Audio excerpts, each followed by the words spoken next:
ઋષિ તો હજી એટલા એટ્રેક્ટેડ થઈ ગયા હતા, પણ તો પેલું બેલેન્સ તો એમને જ હોય.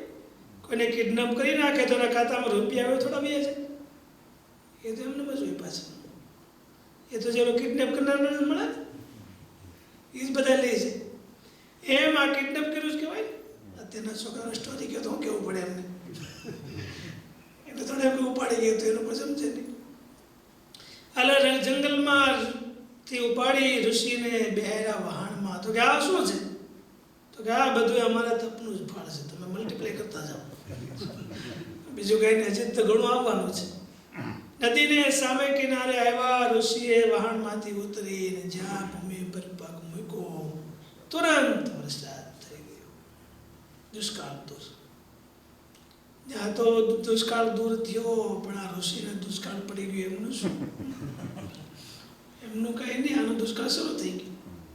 વિભાંડક ઋષિ આવ્યા, જોયું ત્યાં તો દીકરો જ નહીં. અરે આ શું થયું?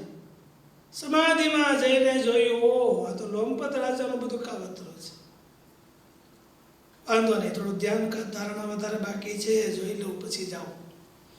આ બાજુ ઋષિ આવ્યા એટલે પછી તો વૈશ્યા એમના બધી આગેવાન થઈ ગઈ.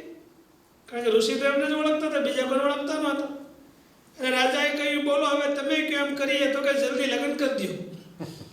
પાછા જાય જ નહીં, જાય તો વળે દુષ્કાળ થાય પાછું. રાજાએ પણ તુરંત લગ્ન કરી દીધા અને સંસાર થઈ ગયો ચાલુ. આ બાજુ વિભાંડક ઋષિને થયું, અરે મારા દીકરાને તો એણે આવું બધું પાણી ફેરવી દીધું. જાઉં છું, જઈને એમને બાળી નાખું, આખી નગર જ બાળી નાખું. આવું બધું કામ કરે છે. ઋષિ પણ આવ્યા, થોડું મોડું થયું, દીકરાનો જન્મ થઈ ગયો. એ ટાઈમ બધું ફાસ્ટ થતું હશે. જ્યાં ઋષિ આવ્યા ત્યાં તો મતલબ રાજાએ કીધું, ખબર પડી કે ઋષિ આવ્યા છે, એક વધાયમાન છે, આખા રાજ્યને બાળી દેશે. એટલે રાજાએ મને બોલાવી, તો આ કરીને શું આવીશું? આ ઋષિ આવે છે, બાળી દે આપણે બધાને. તો કે ડોન્ટ વરી. તેને છોકરાને લાવતા આવડે ને બાપાને સમજાવતા પણ આવડે. એ એમનો જે હમણાં બાબો જન્મો છે ને, એમને આગળ મોકલી દેજો, એટલે બધું સમાધાન થઈ જશે. દીકરાને આગળ મોકલો, દાદા શીખડાવી દીધેલું. આ શું છે? તો કે બસ આ તમારું વ્યાજ છે, ગ્રાન્ડસન છે. તો કે ઓ ગ્રાન્ડસન તો થઈ ગયું. તો હવે પછી રાજ્યને થોડુંક બળાય કઈ, તો પછી બળાય નહીં. આ બધા માયાનો પ્રભાવ છે, આમાંથી આપણે સમજવાનું છે કે આ જીવાત્મા છે એ તો ભગવાનને વરેલો છે. એમના પિતા તો ભગવાન છે. એ એમને કાયમને માટે માયાથી દૂર રહેવાનું કહે છે. ભગવાન આપણા હૃદયમાં કાયમને માટે કહે છે, આ યોગ્ય નથી, આ યોગ્ય નથી. પણ છતાંય જીવાત્મા માનતો નથી. એટલે અર્જુન એ પ્રકૃતિના યોગથી જન્મ મરણ લખ 84 આ બધા જમાં ભટકે છે. અને જો એમને જ્ઞાન થાય કે હું એમનો પિતા છું, તો તમામ જન્મ મરણ લખ 84 આ બધાથી એ મુક્ત થઈ જાય છે. અર્જુને પૂછ્યું, ભગવાન હવે આવું બધું તમે ઘણી બધી વાતો કરી દીધી, અમારે આ બધું કરવું હોય તો શું કરવું? ત્યારે ભગવાન હવે એમને 3 રસ્તા બતાવે છે કે આ 3 રસ્તાથી તું આ જગ્યાએ જઈ શકે છે. ધ્યાનેન આત્મની સાંખ્યેન કર્મયોગેન ચ પરે. હે અર્જુન, આ બધું મેળવવા માટે 3 રસ્તા છે. એક તો શુદ્ધ હૃદયથી, શુદ્ધ મનથી મારી મૂર્તિનું ધ્યાન કરવું. ભગવાનનું ધ્યાન કરવા કોઈ લાગે છે તો એમનું અંતઃકરણ પણ તત્કાળ શુદ્ધ થવા લાગે છે. માટે પહેલામાં પહેલું ધ્યાન યોગ છે. મોટા મોટા યોગીઓ અનેક સાધનાઓ કરીને, અષ્ટાંગ યોગ સિદ્ધ કરીને પરમ તત્વનું ધ્યાન કરે છે. એટલે અષ્ટાંગ યોગનું છેલ્લું છે ધ્યાન છે. ધ્યાન ધારણા અને સમાધિ છે. પણ સમાધિ એ ધ્યાન, ડીપ ધ્યાન છે, એમનું નામ સમાધિ છે. એટલે ધ્યાનથી આ યોગ સિદ્ધ થાય છે. બીજું તો કે સાંખ્યના. સાંખ્ય એટલે તત્વજ્ઞાન છે, યથાર્થ જ્ઞાન, એનું નામ સાંખ્ય છે. કે જે વસ્તુ જેવી છે એ વસ્તુને એવી રીતે ઓળખવી, એમનું નામ છે સાંખ્ય. સ્વામીની વાતોમાં સાંખ્યને આંખ કીધી છે શોર્ટ ફોર્મમાં. કે સાંખ્ય એટલે શું? તો કે સ કાઢીને આ લગાડી દો એટલે આંખ થઈ ગયું. સાંખ્ય ને આંખ બંનેનું કામ સમાન છે. આપણી જે ફિઝિકલ આંખ છે એ બહારનું જોવે છે, અને સાંખ્ય એવી આંખ છે એ અંદરનું જોવે છે. જેમ આપણી આંખ છે તો એ લાડુ હોય તો આપણી આંખ છે એ લાડુને જોવે છે કે આ બહુ સારું ખાઈએ તો મજા આવે. પણ ડોક્ટર હોય, ડોક્ટરની આંખ શું જોવે? એમાં ડાયાબિટીસ જોવે કે આ ખાઈએ તો શું થાય, આ ખાઈએ તો ડાયાબિટીસ. એ તો નવા ડોક્ટર છે ને એની પ્રેક્ટિસ જેમ જેમ જૂના ડોક્ટર થાય એમ પછી એ દવા જ આપે રાખે. મારે દવા લેવાનું ઘણું ઓછું થાય એટલે મને ડૉક્ટર હારે પાછું કનેક્શન હોય એટલે મને વારે વારે કે તમે આ દવા લ્યો. મેં કીધું ભાઈ મારા દવા વિના 40 વર્ષ વયા ગયા તો હજી હું વાંધો તમને એમને વાંધો હોય તો કે ના લેવી જ જોઈએ. તો કેમ? તો કે હવે બીજી પછી બીમાર ન પડે. પણ મેં કીધું પડીએ પછી લઈએ આપણે તો શું વાંધો. આ દેશમાં તો એવું છે, હાજાય દવા લઈએ અને માંદાય દવા લઈએ. માંદા તો લઈએ તો સમજાય છે કે માંદા દવા લઈએ. તો હાજા શા માટે લે? તો કે હાજા છે માંદા નતા એટલા માટે. અને માંદા શા માટે લે? તો કે માંદા હોય હાજા નથી એટલા માટે. એવું જ કંઈક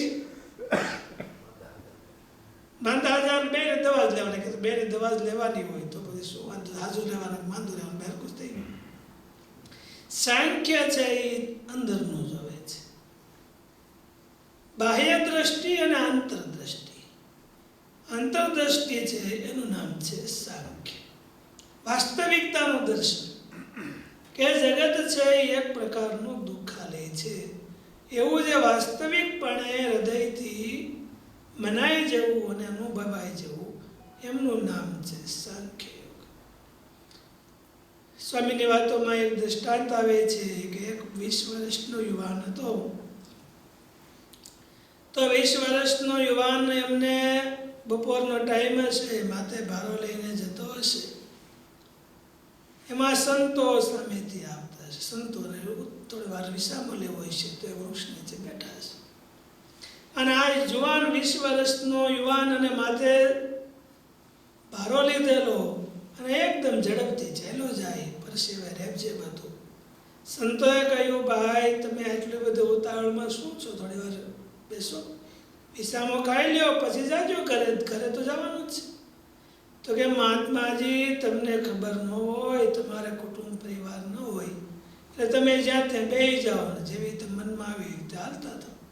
અમારે ગ્રહસ્થને એવું ન હોય, અમારે ટાઈમે ઘરે પહોંચી જવું પડે. અને અમે જઈએ પછી તો ઘરવાળા જમે, એમને ન જમે કંઈ, પતિવ્રતા હોય. તો કે ભાઈ અમે શાસ્ત્રની કથા કરીએ છીએ, એમાં પતિવ્રતાનું વર્ણન આવે જ છે, બધું નથી આવતું એવું નથી. પણ વાસ્તવિકતા ઘણી વખત એવી ન પણ હોય, સ્વાર્થનું પણ હેતુ હોય. તો કે તમે નીકળી ગયા એટલે તમને એમ કે સ્વાર્થનું હેતુ છે બધી જગ્યાએ, બધી સ્વાર્થનું જ હતું. તમારે હશે વળી એવું, તમે વળી છોડીને નીકળી ગયા, અમારે એવું કંઈ છે નહીં. એ મહાત્મા તમને ખબર નથી, હું અહીંયાથી ઘરે જઈશ, હાથ પગ ધોઈને હું જમવા બેસીશ, હું જમી લઈશ, પછી જ મારા પત્ની, મારા માતુશ્રી, બધા ઘરના કુટુંબીઓ પછી જમવાના છે. તમે કહો છો કે પોરો ખા, તો ઓલા બધા ભૂખાના રહે ત્યાં સુધી. પ્રભુ સંતો છે એમને એમ કે આને થોડીક વારમાં ગીતા ભણાવી દઈએ.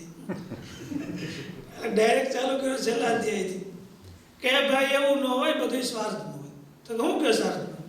તો કે લે તારે ટેસ્ટ કરવી છે, પરીક્ષા કરવી છે, બોલ, અમે તને થોડી વારમાં બતાવી દઈએ. એટલે ઓલાને ઇન્દ્રાબેનનું મગજમાં બેસી ગયું તો કરીએ હાલો. પણ જો તમે ખોટા પડશો તો એ ખોટા તો રિઝલ્ટ આવે ત્યારે ખબર પડશે. પરીક્ષા કર, તો કે હું મારે પરીક્ષા કરવાની, નેજીન ખાવાનું ના પડવાની. તો કે એમ નહીં, અમે કહીએ એમ કરવાનું. તારે પરીક્ષા ભરવી હોય તો અમે પેપર કાઢીએ, એમ તારે ભરવી પડે. તો તારું પેપર કાઢીને આજે પરીક્ષા ભરલે એમ ન હાલે, એમ હાલે કે એમ ન હાલે. તો કે સારું તમે કહો. એ જો અમે કહીએ છીએ તારે ઘરે જઈને જેવો તું ડેલી અંદર પ્રવેશ કરે એવી રીતે બારો ભગવી દેવાનો અને દર્દ ઘણું પડી જવાનું અને આખો આમ ચક્કર કરી દેવાની જાણે તને કંઈક થઈ ગયું છે એવું કરવાનું. પછી શું કરવાનું? તો કે પછી અમે વાહ આવીએ છીએ. પછી તારે કાંઈ કરવાનું નહીં, અમે આવીને બધું કરશું. તારે ખાલી આખું ઉઘાડી રાખી જેને આમ મરી ગયો એવી રીતે જોવાનું, બાકી બધું અમે કરી દઈશું. તને જીવતો હતો કરી દે, ચિંતા નહીં કરતો, પણ તારે જોવું છે એ જ કહેવું છે. એટલે આવ્યો પોતે ડેલીમાં પ્રવેશ કર્યો અને તુરંત બારો પગવી દીધો અને એકદમ પડી ગયો. એમના કુટુંબીઓ તો બધા વાટ જ જોતા હતા કે આજે મોઢું કેમ થયું, પછી બધા જીમા નથી આ તે બધું. અને એ જ કંઈ ખોટું હોય એવું નથી, તમે માનતા નહીં સ્વામી આવું ખોટું જ માનતા છે. પણ ટેસ્ટેબલ નથી, આ ટેસ્ટ વાળું એ જ કેવું છે. એ પહેલે તમને વાત છે, બોલું તમારું એ તો સાચું છે. પેચ્યું ફેટ ન કહેવાય, દૂધ તો જ્યારે ગાય ત્યારે સાચું જ કહેવાય, પણ એ પીવા લાયક ક્યારે બને? પેચ્યું ફેટ ત્યારે એવું અમેરિકામાં. આપણે ઇન્ડિયામાં તરત પીને બાળો મોટા થઈ ગયા, કઈ વાંધો નથી. એટલે પણ આવી રીતે કહ્યું કે તું જા, પછી અમે આવીએ છીએ. જઈને એને તો એ બોલે કે ડ્રામામાં રહેતો હોય છે એટલે બરાબર આવડતું હોય છે. તરત આમ બેટા મોટામાં પીડી લાવી ગયો અને આખો ચક્કર કરવા લાગ્યો. ત્યાં તો ઘરમાંથી બધા દોડીને આવ્યા. રે ભાઈને શું થયું, ભાઈને શું થયું? એમના માતુશ્રી આવ્યા, પિતા અને ભાઈ અને બધા આવીને દોડીને કહેવા માંડ્યા. કોઈ પવન નાખવા માંડ્યો, પાણી લઈ આવ્યા, છટકોરવા માંડ્યા, પણ અમને કાંઈ ફેર થતો નહોતો, કારણ કે તારું જાણીને હતું એને કહેતું નહોતું. ત્યાં આવી રીતે તો બધા કરે અને શું થઈ ગયું વળી એમના દાદીમાં છે તો કહેવા મીના ઘરે કાળ તો અમને આવવો જોઈએ, આને ક્યાં આવી ગયું? આવું બધું મીનારો કકડ કરવા ચારી બાજુ. અને ડૉક્ટરને પણ બોલાવ્યા, વૈદ્ય આવ્યા. એમણે જોયું કે આમાં કંઈ ખબર પડતી નથી શું થયું છે, કારણ કે એને ખબર પડી એવું તો કહેતો નહીં. ત્યાં આવું થયું, ત્યાં બાજુમાંથી સંતો નીકળ્યા, નારાયણ હરે નારાયણ કરે. એમણે જોયું, એમને તો ખબર જ હતી કે બધું આપણું પ્લાન છે. અંદર આમ જોયું તો કે શું છે? અરે મહારાજ તમારે જવાની જ અત્યારે જરૂર છે, અત્યારે દવા કામ નથી કરતી, માટે અટાણે દુઆ કામ કરશે. સંતો આવ્યા અને એ પણ ઉદાસ જેવા થઈ ગયા. શું થયું છે? તો કે મહાત્માજી ખબર નહીં, આને કંઈ કાળ ચોઘડિયું ફરી ગયું હશે, શું થયું હશે, માટે તમે કંઈક ભગવાનના કહેવાઓ, તમે સાધુ હો તો બધાય, માટે તમે કંઈક આમાં ઉપાય કરો. સંતો કે ભાઈ એમને આવડતું નથી, છતાં પણ તમે કહો છો તો કંઈક કરીએ ઉપાય. બોલો તમે જો ઉપાય કરો તો સારામાં સારું. સંતોએ થોડી વાર ઊભા રહીને વિચાર કર્યો, સ્વામિનારાયણ થોડું ભજન કર્યું છે. બની ગયેલી ઘટના છો, સંતનું નામ પણ છે, પણ મને યાદ નથી. એટલે એમણે કહ્યું કે હવે જો આને છે ને કંઈક દંશ થયો લાગે છે, સર્પદંશ જેવું કંઈક થયું છે. ઓહ એવું થયું? તો હવે શું કરવાનું? તમને ઉતારતા આવડે છે? તો કે આમ બહુ વારે નથી ઉતારતા, પણ બહુ ક્યારેક એવું હોય ત્યારે ઉતારી. દરરોજ અમારો આવો ધંધો નથી, પણ છતાંય નોંધ થાય એવું પણ નથી. ઓ તો એવું છે, તમને બધું આવે છે તો તમે કહો ઉતારો જલ્દી ઉતારો.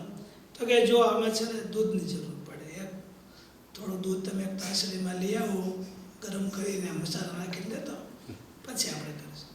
એટલે લઈ આવ્યા, તુરંત આપ્યું. બધા તો જોતા રહ્યા કે શું કરે છે.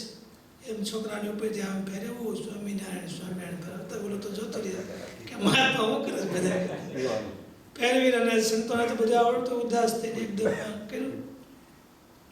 એટલે પછી કહ્યું કે જો હવે છે ને આમાં સર્પનું જે કાંઈ ઝેર હતું એ બધું તો દૂધમાં આવી ગયું. એટલે ઓલા બધા રાજી થઈ ગયા કે હવે વાંધો નહીં આવે. પણ હવે બીજો પ્રોબ્લેમ શરૂ થાય છે. તો કે શું આ દૂધમાં ઝેર તો આવી ગયું, પણ હવે એ પણ દૂધમાંથી જાય નહીં. એટલે વાત એમ છે કે હવે જો આ દૂધ જે પીવે એ સૂઈ જાય અને સૂતો છે બેઠો થઈ જાય. એટલે બધા એનું પછી ઓલું રોતા તો બંધ થઈ ગયું, બંધ થઈ ગયું બધા. અને બધા આમાં ટેન્શન થઈ ગયા કે હવે હવે નવો સબ્જેક્ટ નીકળો. તમારે આમ તો ખરખરામાં એવું છે. અહીં તો આપણે બહુ ખરખરામાં અમેરિકન કહતું નથી. ગામડામાં ખરખરા કરવા આવે ત્યારે તમે જોયું હોય, રોવાનું ક્યાંથી ચાલુ કરે? ઘેરેથી નીકળે ત્યાંથી એ ડેલીની આગલી શેરી હોય ને ત્યાંથી ઓ કરે. તો મરી ગયા તો ઘરે ખબર પડે ત્યાંથી ઓ કરતા આવવું જોઈએ ને, એમ ન એટલે પછી ત્યાંથી આવીને આગલી શેરીથી ચાલુ કર્યું હોય, અહીં આવે ઓલા કે હવે જે થવું થઈ ગયું તો બંધ ન થાય. અને આવું આંસુ પીડે રાખે અને એમ કે ભાઈ સારું થઈ ગયું તો તરત હસવા માટે પાછું. એટલે બધાએ તો શાંત થઈ ગયા કે હવે મહાત્માજી શું કહે છે. સંતોએ કહ્યું, જો હવે તમારા ઘરના સભ્યોમાંથી કોઈ પણ એક સભ્ય જો આ દૂધ પી જાય તો એ મૃત્યુ પામે અને તમારો 20 વર્ષનો એકનો એક દીકરો છે એ બેઠો થઈ જાય. હવે ક્રિટિકલ એક્ઝામ શરૂ થઈ ગઈ કે હવે દૂધ કોણ પીવે. મહાત્માજી તમે જ કંઈક સલાહ આપો ને. તો કે ભાઈ જો તમે બધા જે તમારા કુટુંબમાં કોઈ વડીલ હોય જે હોય તમને એમ લાગતું હોય કે હવે અને જવાની તૈયારીમાં છે, આમ હવે કાંઈ પવિત્રા છે તો એમને આગ્રહ કરો. જેને અમે તો સંન્યાસી કહો, અમારે તો કહેવાય નહીં કે આને પાવ એવું તો કંઈ કહેવાય. એટલે બાપા માજી બેઠેલા અને બાપા બેઠેલા 90 વર્ષે પૂગી ગયા હોય. એટલે એમની પાસે આવ્યા તો એ બે રડવા માંડ્યા હતા, ઘરે જવાના વારો તો મારા છે.